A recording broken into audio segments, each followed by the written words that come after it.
lots of inventory on the market, we're going to continue to see that. I think it's outpacing already in the month of January, which it historically does anyway. More sellers are thinking about hitting the market than buyers are necessarily ready. But looking at our pipeline, just our anecdotal group of buyers that we have in the market right now, they're wanting to pull the trigger in this first quarter. And I think that's probably true of most of the demand. If we get in too far into the summer, I think a lot of people are still going to just stay on the fence for the rest of the year. And that could put downward pressure on pricing and more competition in the market. That's my kind of prediction as far as how residential will go.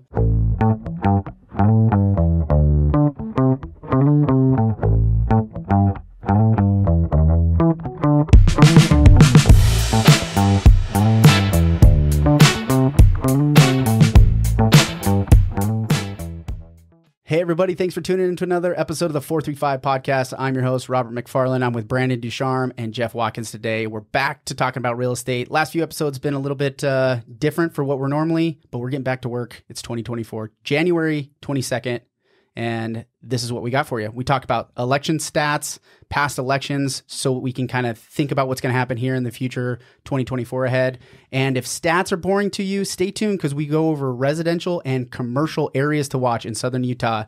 So if you're thinking about either coming here or want to know what I should be looking out for, we talk through residential commercial areas and beyond that. So we hope you enjoyed this episode. Make sure you hit like or subscribe. We appreciate all of our sponsors and the people that have supported us along the way.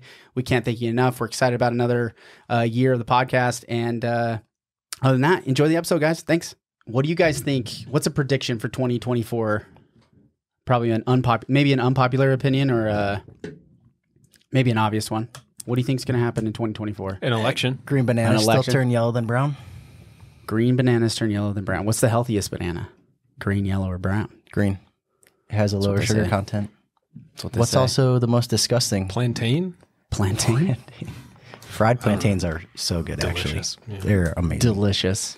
Okay, election year. Who's going to win? What's your prediction? Who's going to win? Is Biden going to run? Is he actually going to be on the ballot? Or do you think they're going to call an audible and change it?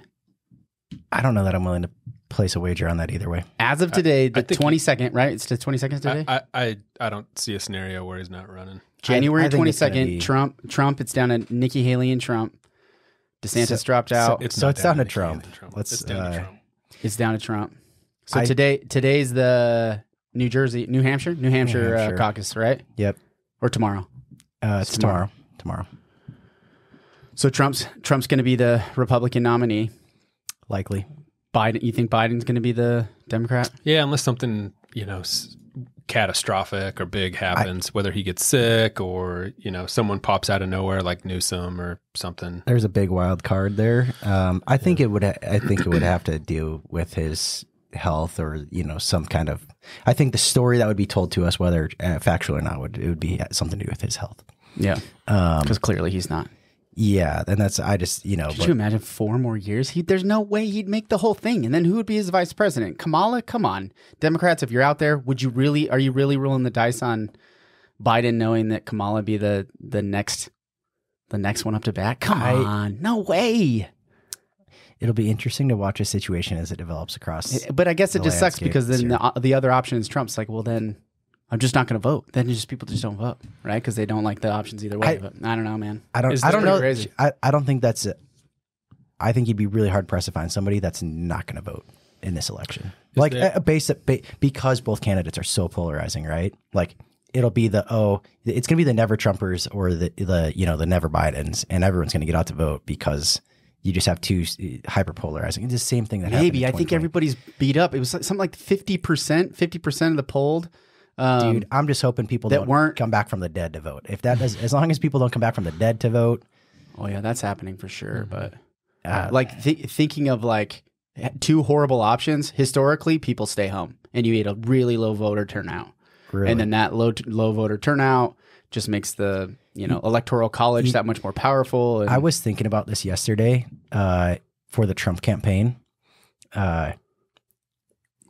Truth Social has kept him so quiet because the only people that pay attention to it are his own super base, right?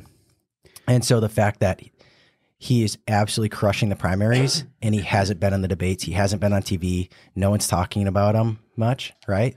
Well, I think it just depends. It's almost the hiding Biden, the hiding Biden campaign tactic, quasi. A little bit. But he doesn't feel like it because he's talking all the time still, just not that many people are necessarily listening. Yeah. I think it might actually help him. It might. Well, what other surprises? Do you think there's going to be a real estate surprise? I don't think so. I don't think so. I think there's a decent chance we have a credit event, credit crunch, in 2024. Credit crunch? Because of? A number of reasons. Let's do 2.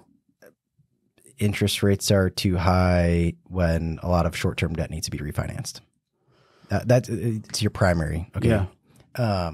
So what would? However, what you would see if I'm listening to this, when people talk about the Fed lowering rates, right? Lending markets. Okay, there's a lot to get into and unpack. But I think there's going to be a credit event, and I think that the government in some way will likely bail people out in that. I think Biden just signed another couple million or billion on student loan debt. He's forgiven a bunch of student loan debt again, which I think I thought the court said that he couldn't do that. How's he doing it again? I thought they already. I mean, if you just keep doing it, you didn't hear about anything about that? Yeah, just keep doing it. You just keep challenging it. Squeaky wheel gets the grease theory. Yeah. It's probably true. So I think the episode that we were thinking about doing is looking forward. So last week I had the opportunity to present to the Southern Utah Home Builders Association, and we walked through a housing market update. So if you're watching, I got some slides here to roll through. If you're just listening in, hopefully I don't bore you with some of the stats, but what we want to really do is look at past elections, what's happened in the past. Let's really compare past to what we're dealing with presently, and we're going to highlight some future residential and commercial areas that I think everybody should be paying attention to. So if you're listening to this, hopefully you get some golden nuggets out of those. But to start, who's the buyer, man? Our phones have been blowing up over the last week and a half. Mm-hmm. It definitely feels like a different January than last year. Would you agree? Oh, yeah, for sure. I had to make a new inbox. You got to get a little closer. I had to make a new inbox in our admin email just for inquiries, about people wanting to buy homes. Yeah, well, and part of that's like we have a Facebook, like, hey, here's some houses. This is what you can find in Southern Utah. I'm just saying the activity's coming in. It's coming in quite a bit, in a big way. Yeah, certainly. And then a lot more than last January. The actual conversation. So we held an open house on Friday, Saturday, and it's funny because these two types of buyers that we got up here right now, this is exactly who walked through that house, right? Mm-hmm. It's a $1 million house with beautiful views in Sunbrook. There's really two types of buyer in the market right now. There's a third, but that's the first-time home buyers, and they're always in the market. I mean, they're always existing. It's just what's possible and what's not. And there aren't a lot of variables that make a first-time home buyer not a first-time home buyer. I mean, interest rates, I guess, can influence that a little bit. But if somebody's in the market for a house, they're in the market for a house. Yeah, exactly. So thinking about who these two types of buyers, these are the people buying houses. So we had the young retiree. This is probably 55, like really starting like right around that 55 age, all the way. I mean, it kind of goes all the way up into the 70s because, most people, they're planning on retiring here. They're going to do it before it gets really late in the game. But the young retiree, so newer built, most of them are wanting something newer, single level, 3 beds. Most of them want like a casita of some kind, right? Whether it's 3 beds with plus the casita, or of the 3 bedrooms, one of them being kind of like a little suite, bathroom attached, maybe a kitchenette so that people can come stay and they can kind of be autonomous, or they have an older mother, right? So somebody that is now living with them. They're retired, but now their mom is still retired and still mom or dad is still around, so the casita would be for them. 3-car garage minimum. I tried to pull up HOAs, no HOA. So this is a standard neighborhood, no community amenities or anything. Since 2019, there's one home built without an HOA that has a 2-car garage that's on a single level. Like 2-car garages, aside from townhomes, it's like We decided we're going to only build 2 townhomes with 2-car garages, and then everything else has a 3-car garage. So it's kind of obvious our inventory reflects 3-car garage being huge important. And then views. We have a lot of neighborhoods with views, but what one person's view is, somebody else doesn't think is nice enough, right? So we have golf course views, city views. Do they want to look at the Red Rocks? Some people are like, I'm too close to Red Mountain. It's like too big, right? So if you're too close to Red Mountain, even though you have this beautiful view, to me, they're like, it's just like overwhelming. Yeah. And then the other buyer, I typed in old millennial, and I got this pretty funny picture of a gray-haired guy with a backpack on, looking like he's about to go skateboarding. Which is pretty funny. But ages 30 to 40 years old, they want newer built as well, 4+ bedrooms, so 4 bedrooms or more. 2 separate living spaces is super important to them. They really care about the schools, so really the fields, Little Valley, Crimson area seems to be like the attraction out there in the fields. Local amenities, so whether it's shopping close by, a lot of them want, they might not want a pool at their house, but they want a pool like maybe in an HOA, so some of them want that. And most of them, if not all of them, are getting loans. Whereas the young retirees, most of them are cash. Some of them are loans, but for the most part, they're all cash buyers. So I think it's an interesting profile. It's pretty much been this profile, I think, for the last couple of years, maybe a decade or so. But these are the clear-cut types of buyer in Southern Utah. We're getting a lot of people that are working remote. So like those older millennials, they're making good money just working remote.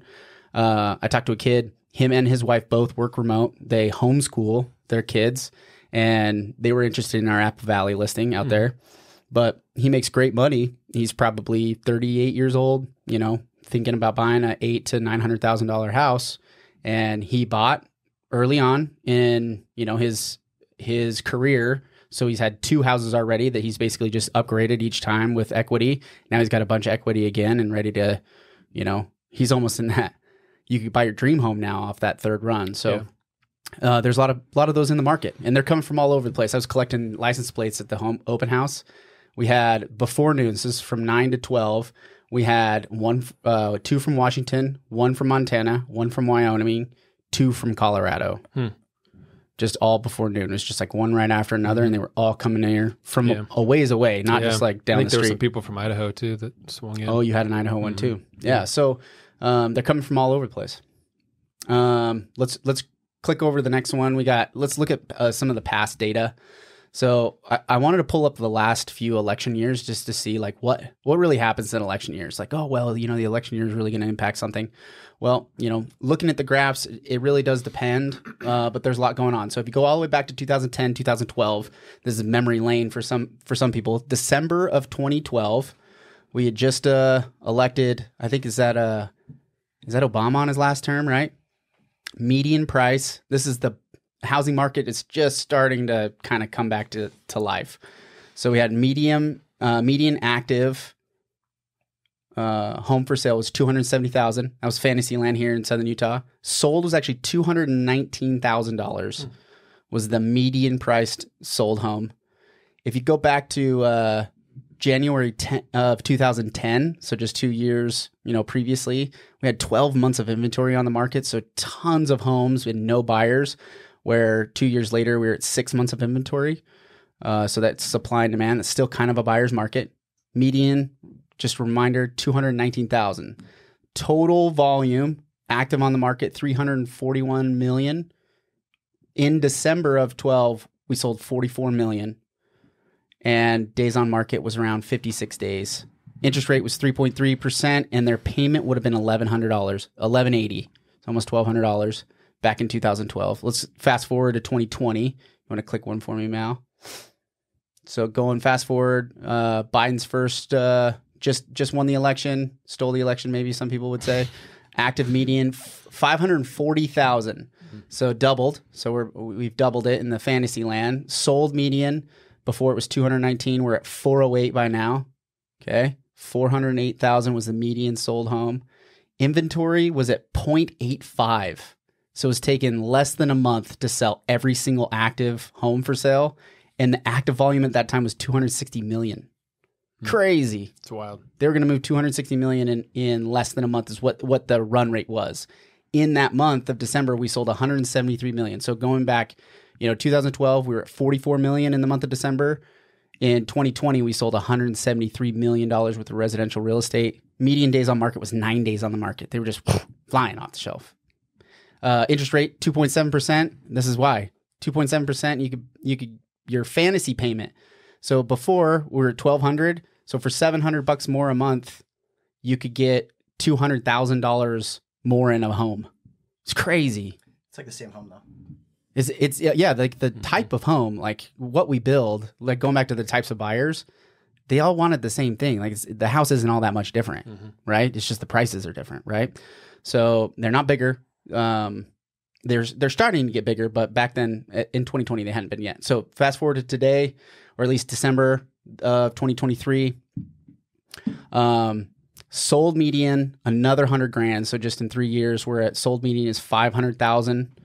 Active median is $685,000. So there's $185,000 over market value in the active homes on the market, which is the biggest as a ratio between what's active and what is actually sold. It's the biggest ratio since 2012. Obviously, we were coming in a lot closer, but now we have this big gap between what they want to get for the home and what people are actually paying for.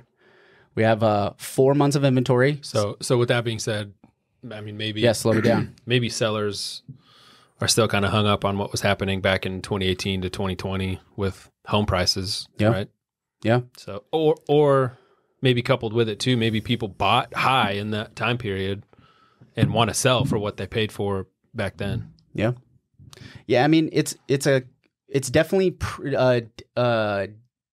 it's weird because you're coming down in value while simultaneously the demand, people are still like, well, if the sticker says this, I want to pay close to what people are actually asking for. Where at one point in 2022, we had sellers only getting 94% of their asking price. So buyers were negotiating 6% down on that original, like what it was listed at. But that shows, active median 685, but where it actually sells is at 500,000. That's where the buyers are coming in, and they're definitely, negotiating to get down on the prices. Well, part of it too is the active volume too. There's a lot of stuff out there and a lot of choice to make. Yeah. And this is another, there's two ways of looking at this coin. So, we have right now the list to sell ratio percentage wise is sellers are getting 98%. So back in 22, buyers were really negotiating on down prices. So we had downward pressure on pricing. Now the sellers aren't moving as much on their price. Buyers are coming up and paying what the asking is. Active volume is $860 million. In October, we hit $1 billion in active residential real estate in Washington County. And we hit it twice in 22 as well. So we've hit that $1 billion active inventory mark here recently. In little old St. George. Where sold volume, 144 million in one single month is what we pushed through in sold volume. But the number of units, like the actual individual number of homes, we're down, I think, like 16%.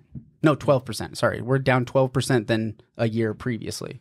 So the total unit number is down, but the volume is up. So it's like we have these really expensive homes that are on the market right now that are that's floating the market from my perspective. Yeah.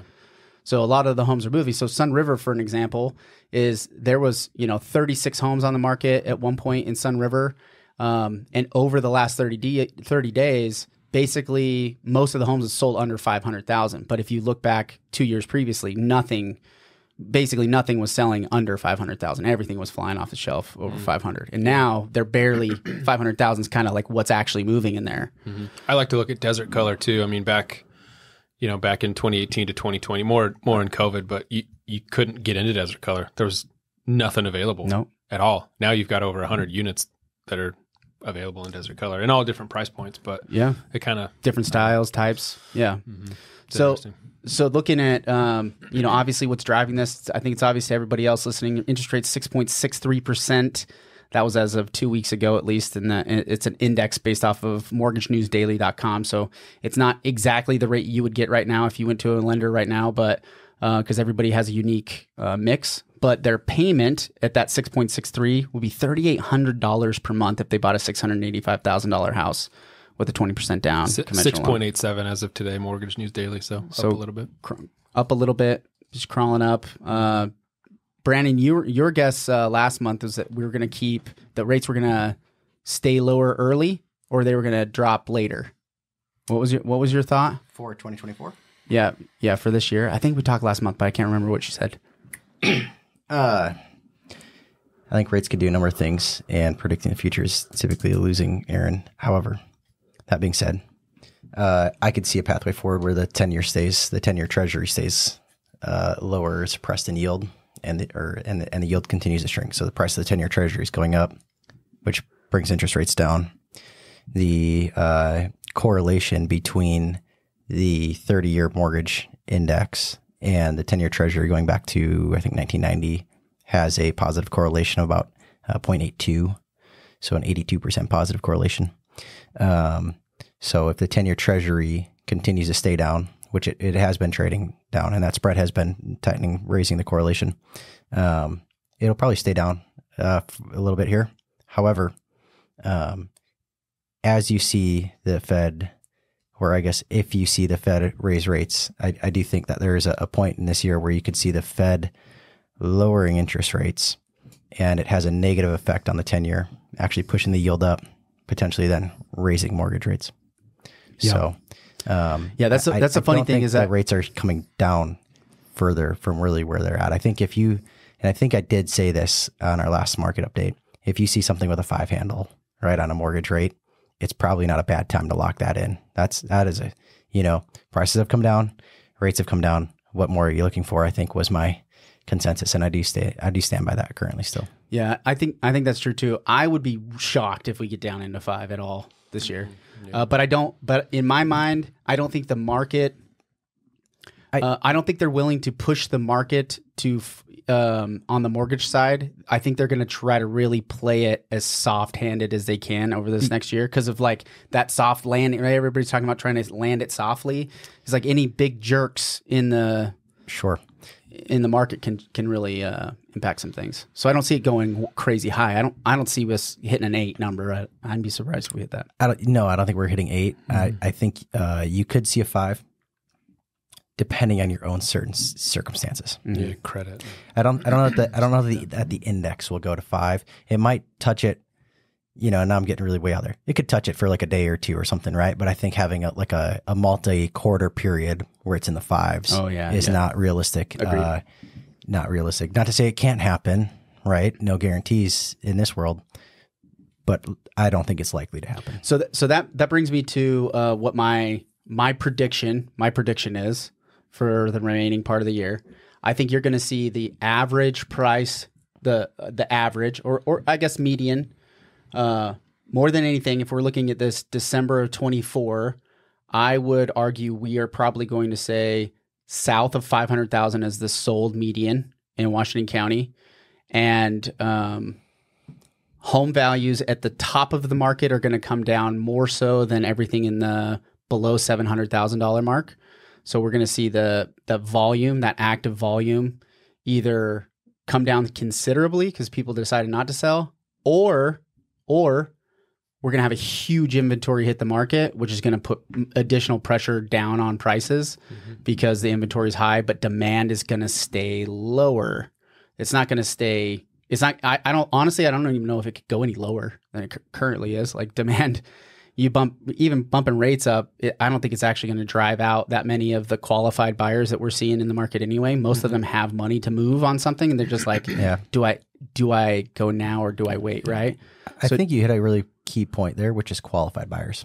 I think buyers, the demand for I want a house is there. Yeah. But from qualified buyers, right, different. That's real demand. So I think this trend of inventory, lots of inventory on the market, we're going to continue to see that. I think it's outpacing already in the month of January, which it historically does anyway. More sellers are thinking about hitting the market than buyers are necessarily ready. But looking at our pipeline, just our anecdotal group of buyers that we have in the market right now, they're wanting to pull the trigger in this first quarter. And I think that's probably true of most of the demand. If we get in too far into the summer, I think a lot of people are still going to just stay on the fence for the rest of the year. And that could put downward pressure on pricing and more competition in the market. That's my kind of prediction as far as how residential will go. Anything else you guys want to put on that? I know a lot of people get bored of the stats. I like the stats. I think it tells a good story, but sometimes it's hard to like actually paint it for some people that don't like the numbers. Mm-hmm. Yeah, I mean, even even people that are looking, that are renting. Maybe they've been renting for a couple years and they're looking for a house. It's like they're just looking for a house. Mm-hmm. They know what they qualify for. They know what their monthly payment should be. Yep. Right. And that's what they're looking for. You know, I mean, I think from a macro level, it's super important to look at the stats and what's going on because, the number one question you get as a real estate agent is what's going on in the market? What do you think the market's going to do? Yeah. And to be able to, to know some of this stuff, I think is good to present to people to make an informed decision, right? I mean, there's some clients that I'm working with now that they've been looking for 3 years. They just refused to overpay during COVID and, they're well qualified and now they're at a spot where they can not have to overpay, get the seller to pay, for some stuff at closing and keep some more money in their pocket. Whereas before it would have been the opposite and they just weren't willing to do it. So, I don't know which buyers you're talking about specifically here, but I will highlight that for as much as people always say you cannot time the market, if your buyer is a cash buyer that's been sitting on cash and they've probably actually timed the market fairly well if they're going to go buy right now. Yeah, if they have cash for sure. If they have cash. So thinking about how do we move through this year? What if you're coming from out of the area, if you're listening in, you're from Florida, or you're from California or Colorado or any of those licensed places, Minnesota, Wisconsin. How do you say Wisconsin when you're from Wisconsin? I don't know. Wisconsin. See, it doesn't sound any Wisconsin. Maybe you just don't have an accent. Maybe is that it? Oh, my wife says I have an absolute accent. For sure. You do, especially when you get around other people that are from the Midwest. You really start to draw it out. Yeah, that could be. Mm-hmm. Okay, so let's look at some residential. You want to hit next slide there for me, Mal? Okay, 20-year plans, residential and commercial. So one thing I thought that was super interesting, if you're not from here, but if you are from St. George hasn't done a 20-year plan for the city since 2016. That's something that everybody should be asking their city council member if they know who they are. They should be like, hey, are we going to get like an actual mapped out 20-year plan? Because that would be really helpful to everybody that is in the development industry, especially considering the governor has presented his plan to build 35,000 new homes in the next 5 years, including over $150 million going towards first-time home buyers.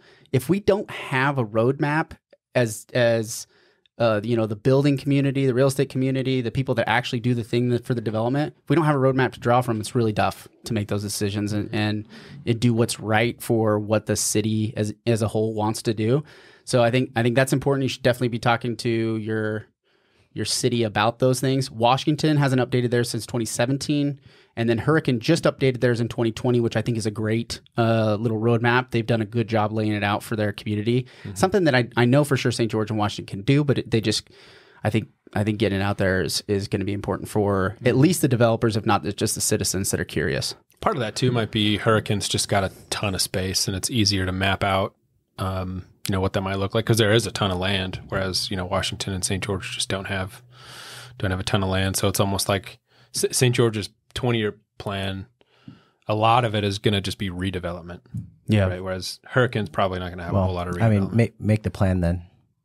Whatever the plan is. I don't make excuses for them. Be interesting to see, for people listening, talking to the city council members, what the city council members' answers are, Yeah, like what do they see for that 20 years? Yeah, because there's a variety, right? And I mean, Steve Camp was just elected. He was in the planning commission for a long time, whereas there's a couple other council members that, don't necessarily come from that. So I will point out something that might be, somebody might be thinking, it's like, well, if they did the 20-year plan in 2016, then we should be good until 2036, right? Mm-hmm. That's not the case. When you read it, that's not what they did. They didn't do like 20 years forward, we're going to kind of roadmap this. So like what we're hoping it looks like in 2035, it doesn't really read like that. If anything, it specifically states in there that they're supposed to redo the updated general plan in 2017, and then they just didn't. We just never got to that. Well, it should be a scientific document, or in other words, like a living document where you've got a base. Okay, so the base was set in 2016, but obviously we're not just going to set it and forget it, and then in 2036 look back and be like, okay, here's what we did. How do we do? We did. Yeah, right. It's got to be probably a yearly or every other year thing where you dig into it and say, how do we review this? Like, what portions are up for review and what portions are not, right? Like as we roadmap this out, right. and like to your point, we don't have a ton of land left in the city of St. George. There's tons of land left in Washington, and based on what I've heard in these other conversations I've had with city council members, they're planning on annexing more property, which would make it the largest city in Washington County, make it larger than Hurricane if they annex the part of the property that they want to.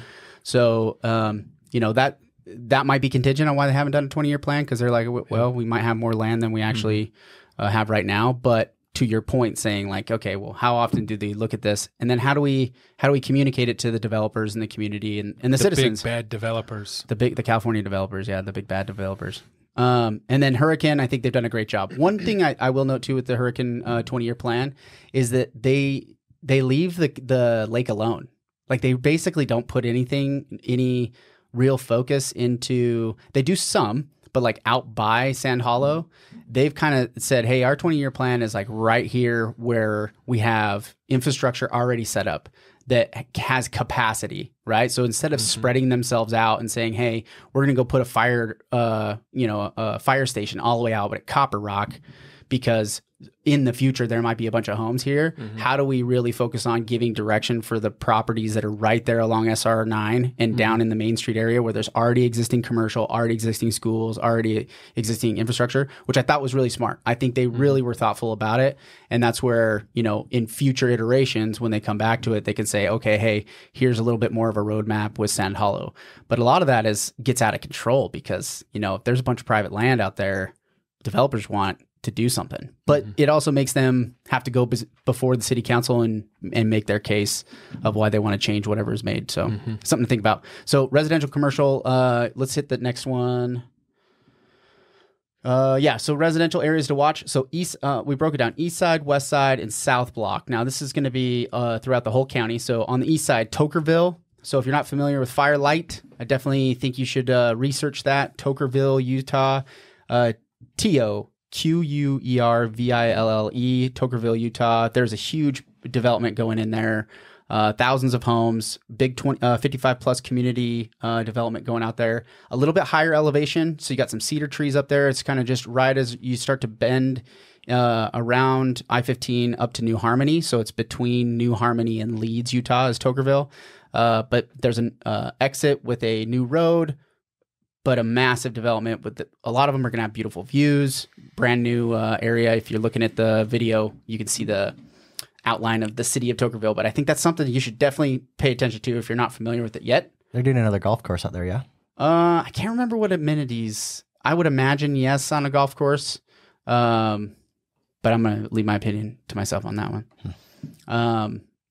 West Side, Black Desert, and Devario. Obviously, Black Desert is just about complete. October 2024, we will be hosting the PGA Tour, which is awesome. If you don't know Black Desert, you for sure need to reach out to us so we can give you updates on what's going on there. Mainly going to be vacation total resorts. resort, though, isn't going to be done. Just the 20, golf course. Yeah, just the golf course. But there's a lot going all on. the residences and the purchases of the residences. They've done one phase of golf condos, but there's a whole family subdivision, like where there's going to be like a water park and all kinds of stuff that will be going in, and I know they'll be start taking reservations for that as well over the next year. So Black Desert, if you're interested in that golf course, Red Rock, Snow Canyon, you for sure want to reach out to us about Black Desert. Speaking of Black Desert, just a highlight, I was so shocked on our episode when we talked to Patrick about Black Desert and the water park there, and understanding that they're so efficient with their water use that it's going to actually use less water than homes if they put homes on the same square footage as a water park. Really interesting. Well, it's the same thing. If somebody hasn't listened to that episode, check that one out. It's the same thing too with the golf course in general as well, is that the water usage on that course versus a course that would have been built like, St. George, Bloomington, Red Hills, those kinds of courses, the water efficiency on these courses are definitely top of the line, which is pretty cool. Yeah, good point. Well, if you haven't listened to that episode, Patrick Manning. Yeah. I don't know specifically with Black Desert, but I know there's some areas around town, like that Immaculate Homes development out there with the surf park and Desert Color. They tap aquifers that are non-potable water. Right. And, it's water that wouldn't have been used anyway. So a lot of people get really upset or, have a strong opinion on water, but, it's efficient ways to use it. Yeah, there's a lot of smart people. If you haven't listened to the water episode, I talked to Zach Renstrom with Water Conservancy District. There's a lot of smart people working on water, and when you see developments come out of the ground like this, there was a lot of due diligence. There was a lot of environmental protection rules and regulations. A lot of them have to go through. So thinking about some of these developments, they do go through a pretty rigorous inspection period as to whether they can actually fulfill what they're doing or not.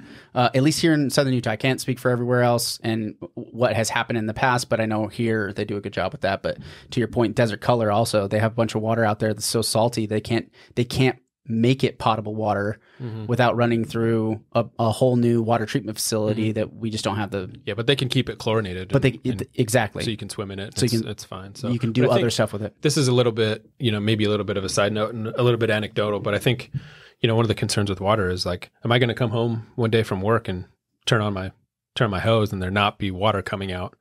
And I think that's a bit extreme. Maybe it's a like a back of your mind type concern, but I've even seen articles with like small towns that are on the far eastern part of the state of Utah, and even in I think Colorado and Arizona both, where they had like these small towns where there's like no more water. I saw the Apple Valley one for an example. Yeah. But when you really dig into why those things happened, that's a whole huge mismanagement. It's like a comedy of errors typically when that's happened.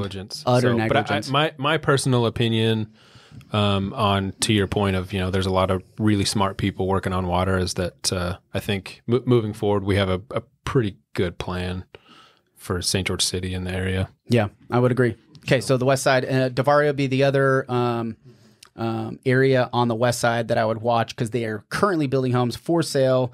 Most of the builders are putting out 2 to 3 every single month, new construction. Most of them have views. They fit almost the perfect profile for that young retiree that we were just looking at as the profile.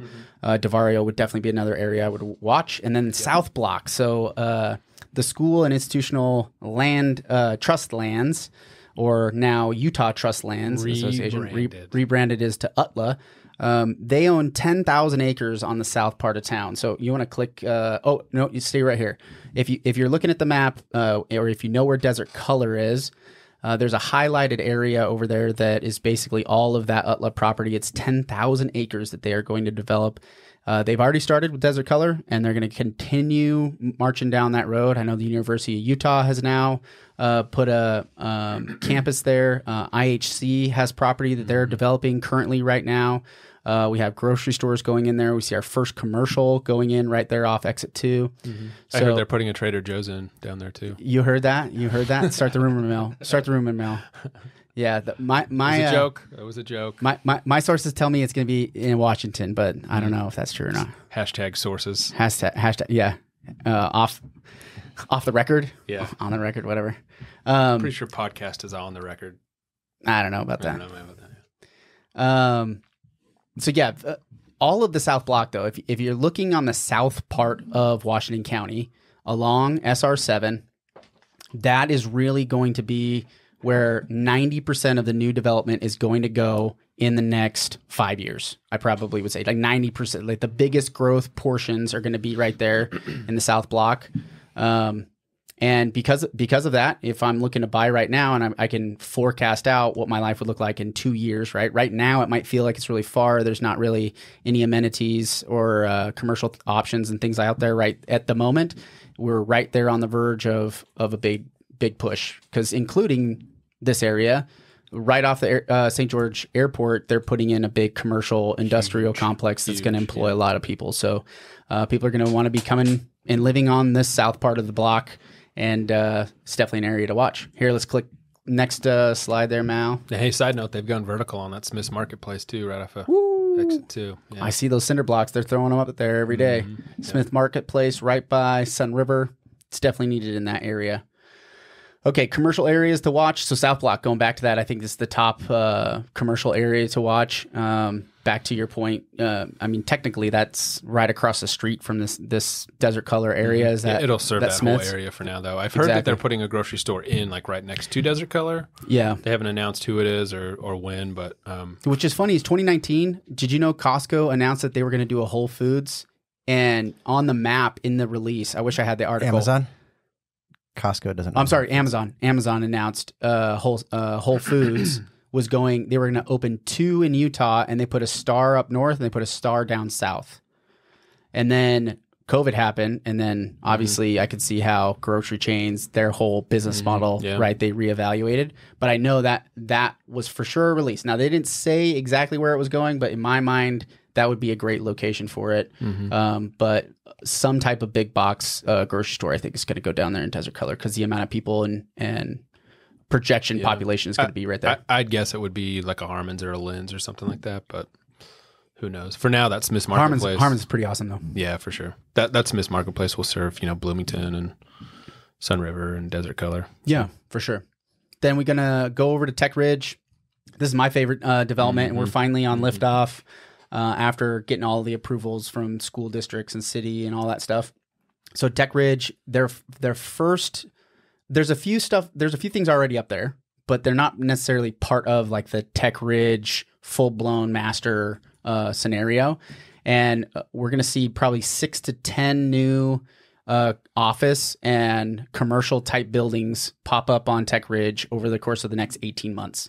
So there's a bunch of new office space, but then also the Planston, I think it's called the Planston building, is going to start to take shape. I think it's about 800,000 square feet of office space. I'm pretty sure. I could be wrong on that. So if somebody wants to fact check me, I know Isaac's potentially listening, but we're going to have Isaac on the show at the end of this week. So next week, we're going to talk to Isaac specifically about Tech Ridge. Then we're going to move on to Exit 13. Right there in Washington, there's going to be an auto mall. There's going to be Grapevine Crossing. There's going to be a new hospital group that's coming in right there off Exit 13 as well. And as you curve around that parkway, that's the Washington Parkway, that road is eventually supposed to connect all the way to the west side where Black Desert is off of Red Hills Parkway. We'll see how that goes. They're still needing congressional approvals because it's BLM land that we're put a road through, but Exit 13 would connect to that. So this is going to be kind of another big junction in the county over the next 5 to 10 years. And the commercial stuff's coming out of the ground. I know the auto mall stuff's coming out of the ground probably this year specifically, and a few more commercial spots in Grapevine Crossing just around the circus that's right there off the exit. Washington Fields, Little Valley, they're all residentially built out already. So now hopefully commercial can now justify going into whatever's left over, whatever parcels are left over, which I know, especially on 3000, there's a few developments that are the commercials already like in the processes. So we're going to see some relief for that traffic jam. Urgent cares going on out there. Urgent care, right? A couple small like little restaurants, like coffee shop type restaurants and boutique type stuff, but a couple gas stations. River Crossing, that'll probably finish up, which is going to be a bunch of commercial stuff right there. That's massive. At a big junction for them because the traffic, you got to go up River Road. Obviously, you have the only Target in the county is on River Road. You got to go past River Crossing if you're in the Fields or Little Valley. So anyway, you're going to see commercial out there in the Fields, Little Valley. Black Desert, again, a commercial.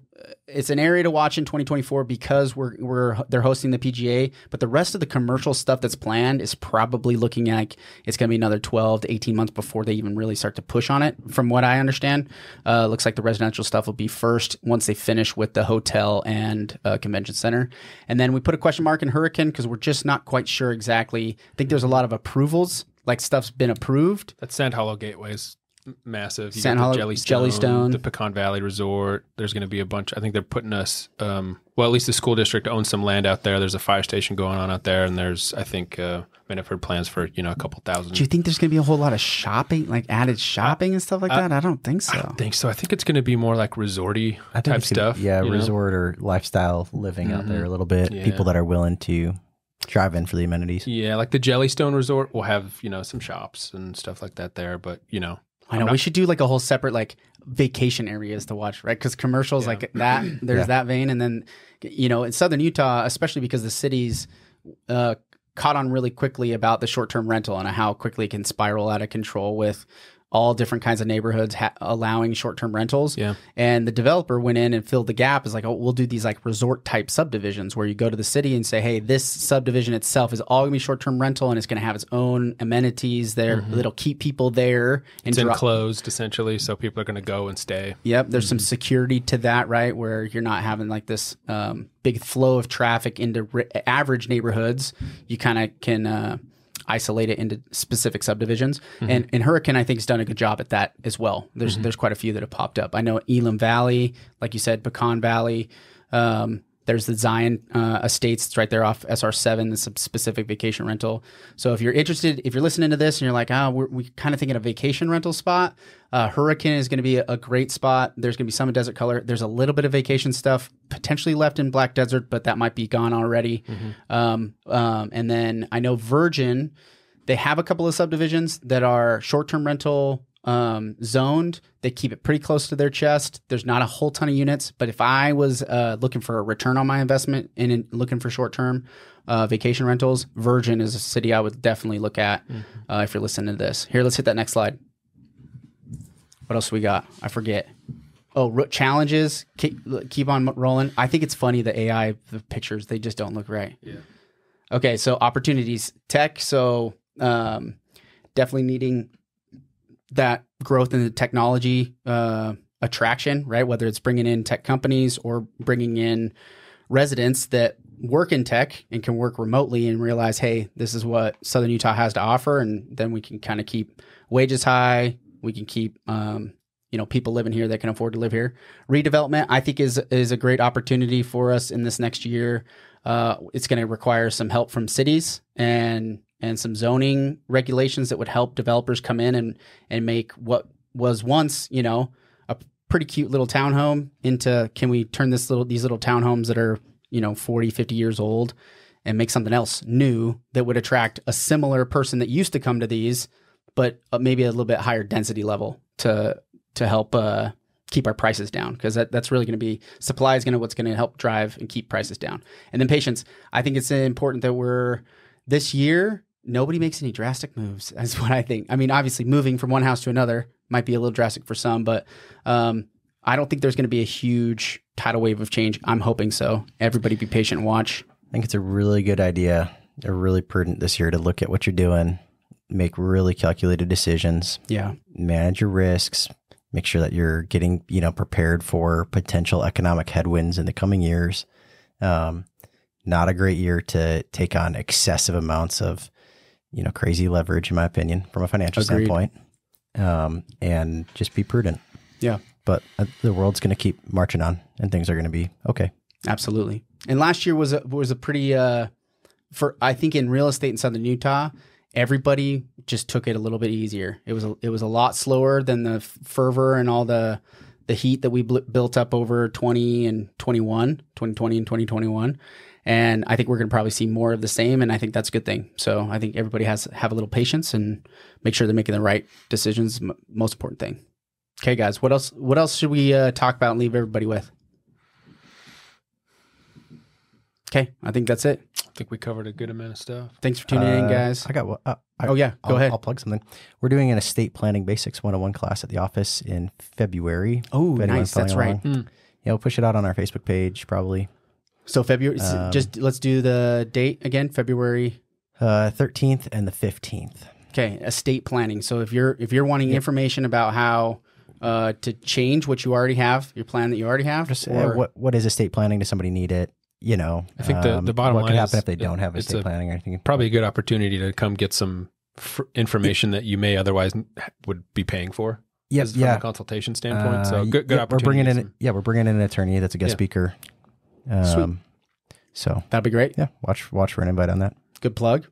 We have Isaac Barlow coming up in future episodes. We have John Curtis, who's running for the Senate seat, Mitt Romney Senate seat. Brad Wilson running for that Senate seat as well. Celeste Malloy. We got definitely the politics are going to be coming back around, but we're going to keep on the business and real estate side of things for now. Hope you guys enjoyed this episode. Make sure you like and subscribe it. We'll see you guys out there. See ya. Bye. Bye.